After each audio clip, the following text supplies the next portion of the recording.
მაგრამ ეხლა ის ფონიჭალისის რა ქვია, სადაც არაბები აპირებენ ქალაქს თბილისსა და რუსთავს შორის, სადაც დავბივართ უკვე ამდენი ხანი გავაჩერეთ რამენაირად ამ წუთამდე, მაგრამ ეს არ ნიშნავს გარანტიას, რომ ხალ არ განახლებენ. ეს იყო საპატრიარქოსი. და გაუცვალეს ხელისუფლებას ბობოყათვის სამთავრობო რეზიდენციაში. რა თუნდა სამთავრობო რეზიდენცია საპატრიარქოში. რა თუნდა სამთავრობო რეზიდენცია ხალხში უნდა ცხოვრობდეს. კელიაში უნდა ცხოვრობდეს. მაგას ნიშნავს ღვთისმსახურება, რომ ასკეტი ხარ შენ და მატერიალური სიკეთეებით ნაკლებად ხარ დაინტერესებული. სამთავრობო რეზიდენცია მისი ტყეები, მიწები, ნაკვეთები, ბიზნესები, ოლიგარქები, მისი ძმაკაცები, მეგობრები, ხელისუფლება მისი დამფინანსებელი და რაღა დარჩა წვენისგან და საპატრიარქოსგან. რაღაცა დარჩა ხალხი მითხარ. გარეჯე მე უნდა დავარბოდე ხალხო. თელი ვის რა ქვია მოსაკლავად ამდენს ალიევი ლამის.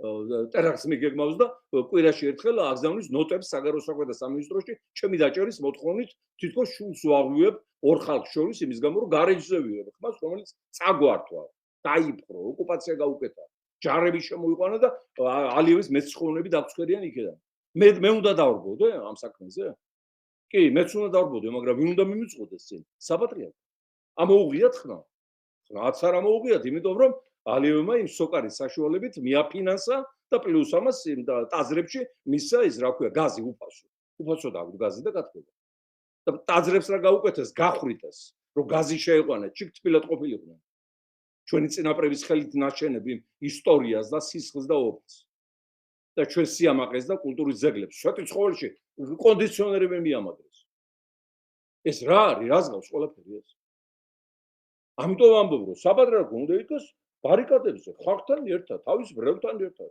და არ უნდა უკიჟინოს, რომ შენ არ გახვიდი, არ გააპროტესტო, მოითმინე ზმნობა, მოითმინე შიმშილი, სიღატაკე, გაჭირვება და იქ მოხდები 64-ში. და ამაც კიდევ აქ შეუქმნას შექმნილი 64 და უკანონოს, იქაც შეპირდა 64-ს. ეს არაფერს არ გავს, ეს არც ქრისტიანობა, არც ბუდიზმია, არც ისლამია, არც ინდუიზმია, არც ციტროიზმია და არაფერი არ არის. ეს არის დანაშაული. ხალხის წინაშე. ანუ სერიოზული რეფორმაა გასაკეთებელი ხალხო. სხვანაირად სახელმწიფოს ვერ შევქმნით. ვერ შევქმნით სახელმწიფოს, ვერ, იმიტომ რომ სახელმწიფო სულიერი მოვლენაა. ჯერ და მე პოლიტიკური, ეკონომიკური, სოციალური და გეოპოლიტიკური. და ეს სულიერების ცენტრი თუ არ გაიფილტრა და გაიწმინდა, ეხლა ის ფაშინიანი გიჟი კი არ არის. დააპატიმრა ეს გარეგინა თუ კირაკოსა ის, მაგათი პატრიარქი და ვერ ჩამოვიდა ილიას დაკრძალვაზე, ამის გამო აკრძალულია ქვეყნიდან გასვლა.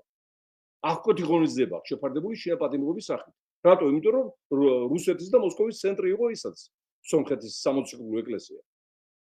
და უშლიდა ხელს სომხეთის ფეხზე დადგომას და სახელმწიფოდ გადაქცევას